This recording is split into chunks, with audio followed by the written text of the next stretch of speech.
Okay, a few more people are getting in. That's a good sign. So if you've been on waiting, this might be a good time for a stretch.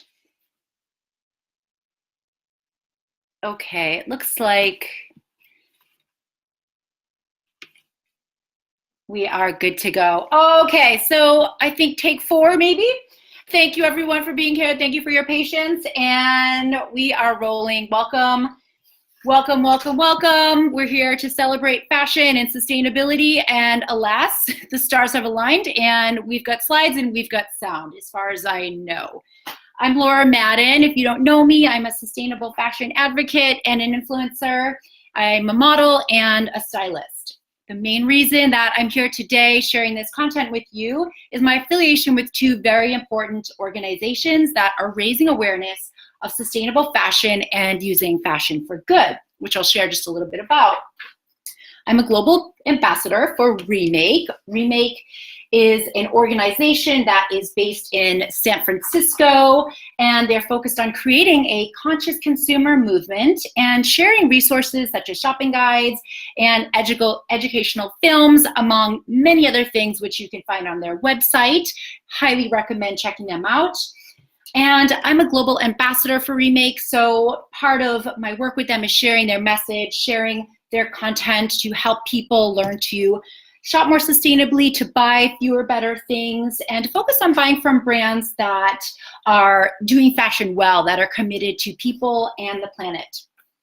I'm also a co-founder of Arizona Sustainable Fashion, and we're focused on building a hyper-local sustainable fashion movement here in Arizona through our events such as clothing swaps, panel discussions, film screenings, and social hours. And for the topic of the day, could shopping sustainably be the pre-tidying up strategy we are all missing?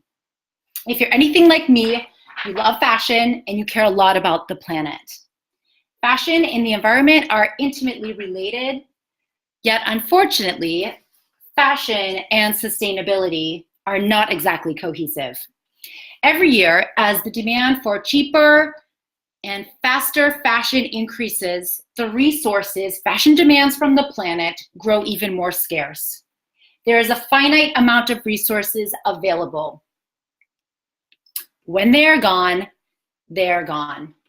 The planet simply cannot keep up with the demands fashion is placing on it.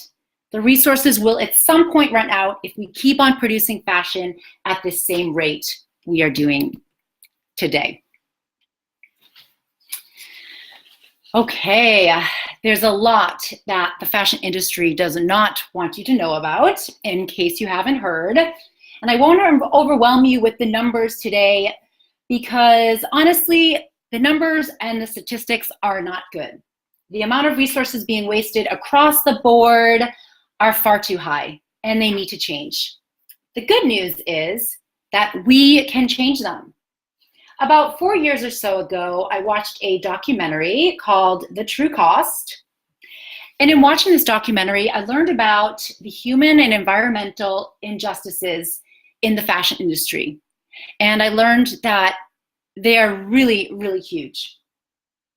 But reducing the amount of waste and injustice in the fashion industry, so much of this is in our hands, and it is avoidable. And it all comes down to our choices. Every choice, every purchase we make matters. And with 8 billion people on the planet today, just think, if we all do just one thing, we can create some real change real fast.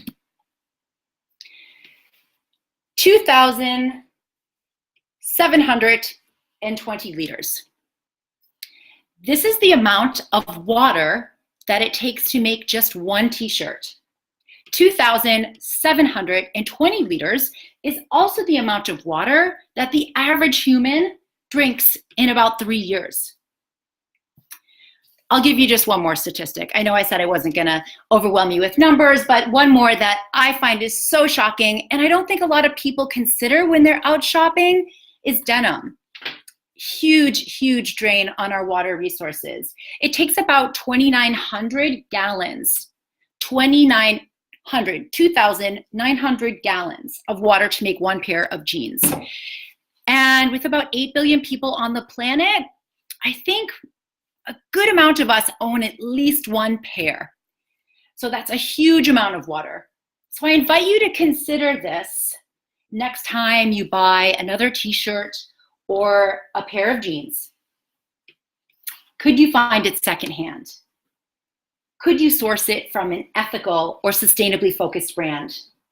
These are just a few things to consider to expand your consciousness about your relationship to fashion, how you buy it, how often you buy it, and why you're buying it.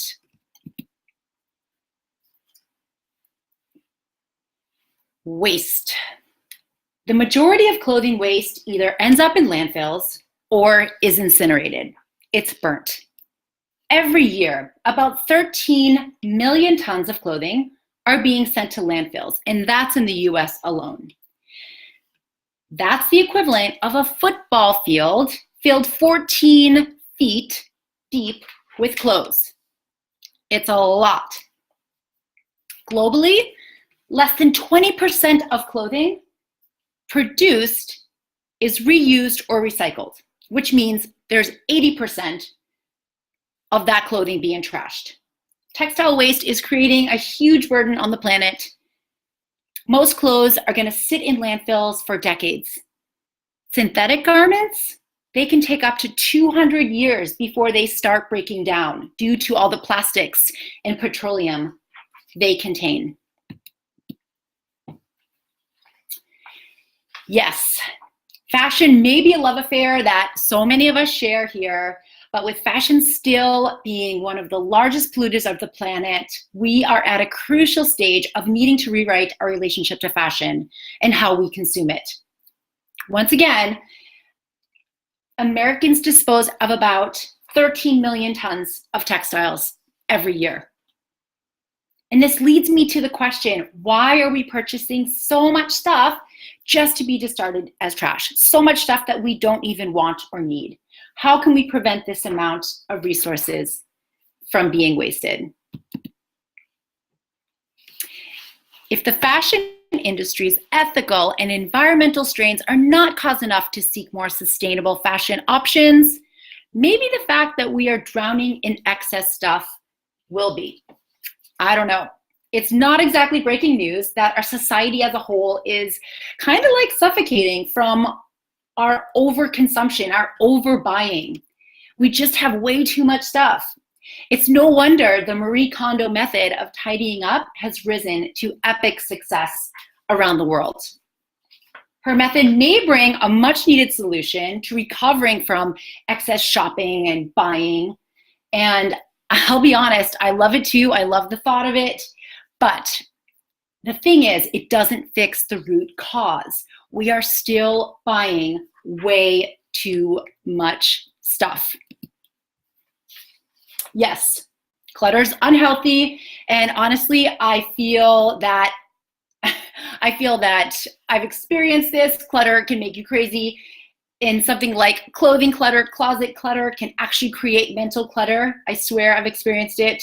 And I am a huge fan of purging. I'm a huge fan of editing your closet down and releasing those unwanted belongings that, you don't want anymore. And I for sure support this condoing method, but it's just not the fix. And we haven't quite put our finger on the real solution here. The fashion industry is still one of the most polluting industries in all of the world. So, with the rise of fast fashion and its rock bottom prices, no wonder it's easier than ever to overconsume and overspend. And I know, I'll just tell you, I've been one of those people. I used to shop until my arms gave out. And, for me, for so many years when I was younger, it was all about the deal for me. How much could I get for as little money as possible? And I want you to question that good deal. There's someone somewhere that is paying for that $5 t-shirt or whatever. Question that quote unquote good deal next time you're out shopping. There are garment workers in factories all over the world that are barely being paid a living wage, oftentimes even being used as slave labor. And clothing brands are cutting corners to save cost, which is exploiting the environment. And just to name one, think of factories dumping their harmful chemicals, wastewater, and toxins straight into our waterways. This is not rare. Tidying up. Maybe good for us, but not so good for the environment. Though Kondo's strategic purge method may help people free themselves from the excesses of over-shopping and over-consuming, what is happening to all that unwanted stuff? And why are we still over-shopping? Overconsumption. There's a solution for that too. Not nearly as trendy or as cute as condoing, but for sure more environmentally responsible, money and time saving in the long run. It's sustainable shopping or conscious consumption. Maybe you've heard the term conscious consumerism. I think people are really starting to catch on that this could be a solution that we all can embrace. We all can start making it a part of our everyday life. And I know it might not sound as trendy or as cute as tidying up, and it might take some time and some getting used to, but it is here to stay. It has to be. It's really good for the environment, and it's our future. Sustainable shopping. Sustainable shopping is a matter of becoming responsible and intentional with your purchases. I know that sounds not so fun, but trust me, I've been doing it, and it can be perfectly fun and perfectly stylish as well. But it's just like, think of maybe just taking a pause before you buy and really taking a look at what you're buying and why you're buying it. Sustainable shopping can be summed up in one simple phrase, I believe: buy less, but better things. Buy less, but better things. But if it were really that simple, we'd all be doing it already, wouldn't we? So that brings me here today. I've put together 10 of my favorite, and I swear very simple ways to get you started shopping more sustainably that I've been using myself. Number one, and if you know me, you know that this is one of my favorites: shop secondhand. In my opinion, shopping secondhand is the most sustainable way to shop. You're extending the life cycle of clothing that has already been produced. You are maximizing resources that have already been used, essentially. Secondhand shopping decreases the demand on the fashion industry to produce faster, cheaper clothing. Production follows demand. And if we take away the demand, eventually the brands will slow down the output. Shopping secondhand is a great disruptor to the fashion industry and how it operates today. Number two, shop sustainable and ethical fashion brands. Thankfully, this is becoming extremely common. There are many brands that I do support that are doing fashion well, responsibly, consciously, and producing sustainably. One of my favorite resources to identify conscious brands is Remake. Highly recommend you check out their database of brands that are committed to both style and ethics. And we'll make sure you guys have the link and that you know where to go to follow them and check out everything they have to offer. Number three, shop local. The closer to home we shop, the lower the carbon footprint of shipping and handling. Just think of all the resources that are used in shipping and handling alone. The boxes, the plastic package, whatever those things are used for. Think of all of that stuff. The closer to home we shop, the less energy, the less resources being used. Not to mention, it's a really good idea and really, really nice to support your local economy. As far as I'm concerned, everyone wins. Number 4, look for natural fabrics. Natural fabrics are innately more eco-friendly than synthetics. Linen, silk, wool, alpaca, cotton, cashmere, hemp. These fabrics, they simply do not require the chemical processing that synthetic fibers do, which means less resources, less toxins wasted, used altogether. Also, natural fabrics are essentially biodegradable and recyclable as long as they're not mixed with other fibers. Some newer options to look for that you might not have heard of are modal and tencel. And they're really nice too. Those two fabrics feel really nice on your skin. I love them. Number 5, look for timeless garments. Now, timeless is a very subjective term that's going to look different to everyone, to every different person, depending on your style. But a timeless garment is something that you see yourself wearing for a long time, for many years to come. Think of prints, silhouettes, colors that won't look dated with the changing of seasons. Anything super trendy or of the moment, I wouldn't exactly consider timeless, and might be a good thing to borrow from a friend or rent, or even look for at a clothing swap.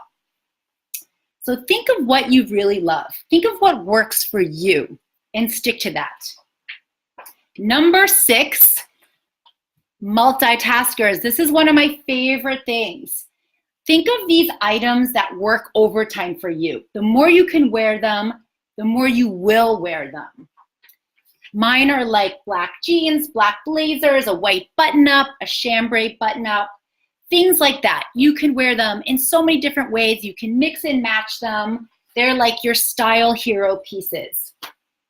So consider this. How many ways can you wear it? To how many different occasions? And with how many items that you already own could you mix it with? Number 7, be intentional. And this is something that probably one of the most recent things that I've made extremely crucial for me when I'm shopping. To make sure there's a true purpose for purchasing that item. Consider, is there a void in your closet that this item will fill? Were you looking for this item to begin with? Does it fit you well? Where do you see yourself wearing it? Have you checked your closet for a substitute or duplicate? Now, especially secondhand shopping, which is most of the shopping that I do today, but it's really easy to just like buy a bunch of stuff because the price points are so low. But I've really buckled down on myself to be very intentional and to make sure that every single thing that comes home with me has a purpose. Because otherwise I can get caught in that trap of just going in and filling a cart, and that doesn't feel so good either. I don't know that I would consider that exactly sustainable shopping. So have a purpose for your purchase. Number 8, love. Truly fall in love first. If you don't really love it, you're probably not going to wear it. Ask yourself, does this speak to you? Does this item make you smile back at yourself when you are wearing it, when you look in the mirror? Do you love it? Usually this is something like a gut reaction, not something you really need to think too hard about. But at the end of the day, if you need to sleep on it, sleeping on it isn't such a bad thing before you make that purchase. And if you're still thinking about it the next day, then you probably love it. You should go back for it. Number 9, rent. The clothing rental industry is another one of those great disruptors in the fashion industry today because it's slowing down the demand to produce at the current rate. So very much like secondhand. And that's one of the reasons why this is so valuable in this whole, our whole ecosystem. Rent the Runway is a really good one. They may be one of the oldest. And this is not something that I've really used so much, but in time, if I find myself actually needing something, then I definitely will look into renting, and especially renting for those trendy pieces, those things that you might just want to wear once, rent.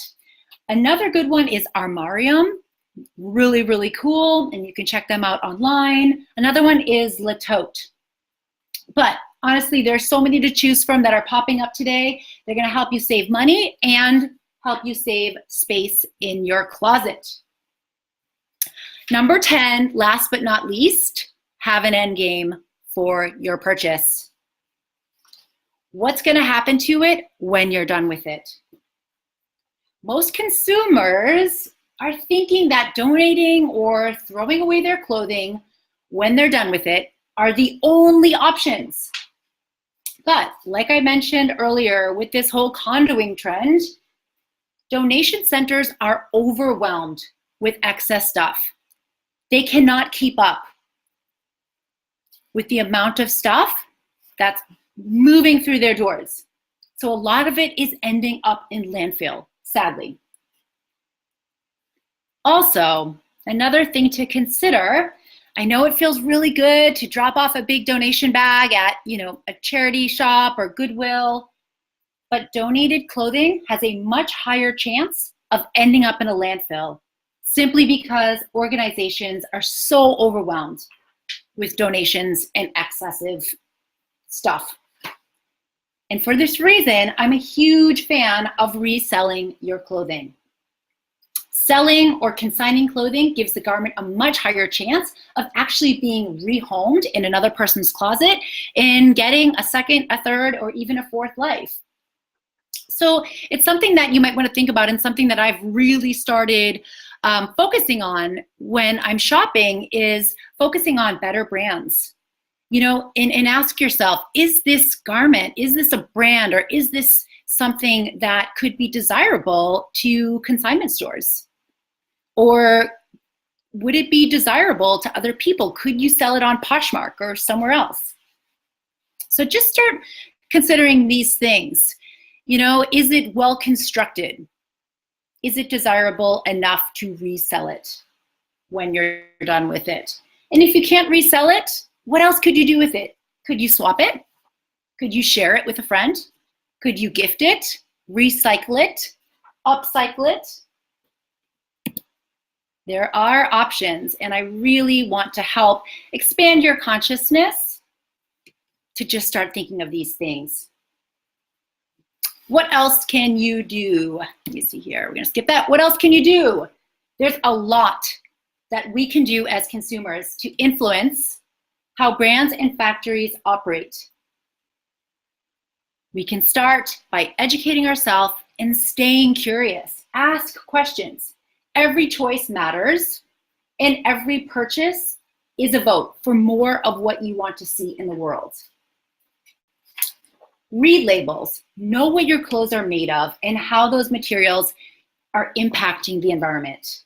Something as simple as choosing natural fibers over synthetic fibers will make a huge difference. So for instance, looking for, silk over something like viscose or nylon, polyester. Get to know the brands you are buying from and what their values are. Do they value the environment? Are they taking care of it? Do they value paying their garment workers a fair wage? Are they giving back? These are just a few examples to consider to expand your awareness when you're out shopping. But most important, stay curious, ask questions, speak up. And back to this reading labels thing, familiarize yourself with labels. It really is important because you can actually learn a lot from those labels. And I've really gotten kind of nuts about checking labels when I'm shopping, no matter where I'm buying from. I always look at the label. Where was it made? What is it made out of? You can learn a lot, and it's actually really interesting. Also, follow organizations that are spreading awareness and advocating for a more responsible industry. There's so much information out there, and amidst this whole situation with what fashion is doing to the environment, there are so many organizations that are working to use fashion for good, and there are brands that are working to use fashion for good. So follow these people, surround yourself with the good news, with the, with the solutions, the good words, the positivity to help, encourage you to stay in that space of, having that I can do it attitude. Watch. Remake is an example of an organization that's sharing a lot of great content that you can watch. Videos, films. Remake is actually, they've done a whole series of films that they're sharing the behind the scenes of the fashion industry and the people who make your clothes. Another great one is River Blue. And if you happen to be in Arizona, there is a screening scheduled on Tuesday, April 23rd. But maybe Google it. It's being shown all over the world. Okay. Another thing, refuse. Back to the fibers. Refuse synthetic fabrics. Refuse fast fashion brands. I'll talk just a little bit more about that as well in a moment. Listed here are some of the Remake approved brands. Some brands that you'll find in their database of approved brands, also brands that I personally believe in.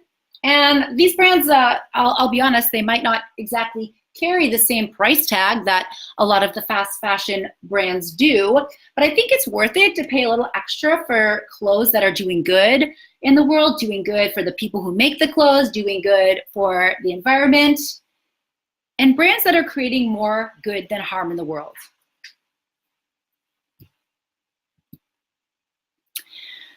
Fast fashion, yep, it still exists and it's still big. People love their fast fashion. These are some of the brands that we recommend avoiding because they're not looking out for everybody's best interest.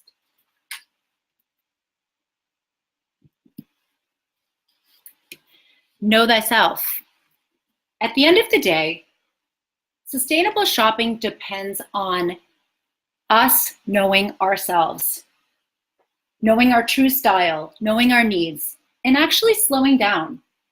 Taking time to think about our purchases and the consequences of what we are consuming, of what we're taking home with us. What is your true style? How do you want to feel? What is the message you want to send with your clothing, your image? When what you buy accurately affects or reflects your true style, those are clothes that you're going to be wearing for the long haul, and that's a sustainable purchase.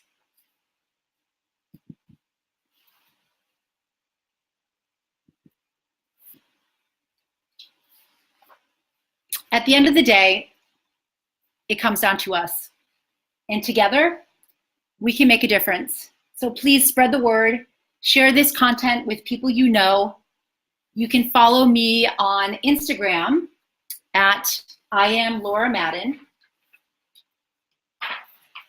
You can follow Remake, and we'll share all of those details with you towards the end. You can follow Arizona Sustainable Fashion as well for more great content.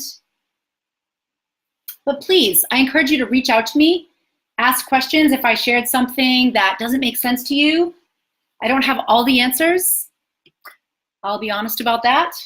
But when we all start talking about these issues and we have real conversations, then that is when we're going to come up with some real solutions. So that's about it on my end. If anyone has any questions, please feel free. We don't have too much time, but if anyone has a question they would like me to answer, please type it into the chat.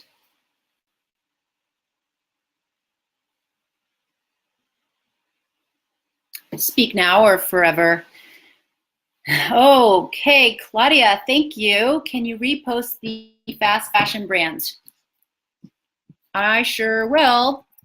Fast fashion brands that we recommend avoiding because they're not doing a super great job. Forever 21, Fashion Nova, Nasty Girl, ASOS, Express, Guess, H&M, Zara, Topshop, Mango, Primark, Victoria's Secret, BB, however you say that. I don't know, thought they were out of business, but they're still out there selling.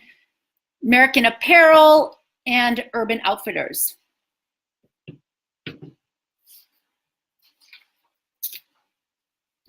Okay. All right, I have one question from Instagram that I'll share. Thank you everyone for sharing questions on Instagram. Tips for people who don't love to shop or are limited on time.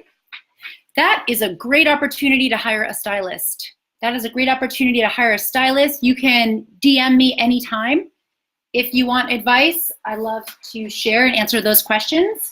And I will be choosing one person randomly who registered for this webinar. We'll be doing, I will be giving away a virtual ReFashion styling session. So you'll have an opportunity to work with a stylist on a few things and ask questions as well. But I think Pinterest is really good. I think using social media to curate your style and to really get clear on what your style is, and then only shopping those brands. It's going to actually save you a lot of time. All right, so thank you everyone for attending. We are going to conclude. And again, I want to thank Remake for helping with creating this content that I shared today. If you feel moved, if you connect with their mission, you can always donate, you can share their content, follow them, sign up for their updates. They share extremely valuable, inspiring, and very thought-provoking content to help you become a more conscious consumer and feel empowered and beautiful along the way. So again, thank you for your time. And if you can, please complete the survey that we will be sending out. And I really appreciate you all for being here and for just opening your minds to what might be a new and different way of thinking about shopping and how we consume and how we look at clothes. There will be more to come. I'm open to your suggestions. So thank you. Have a wonderful day, everybody. And we'll see you on the next one. Bye-bye.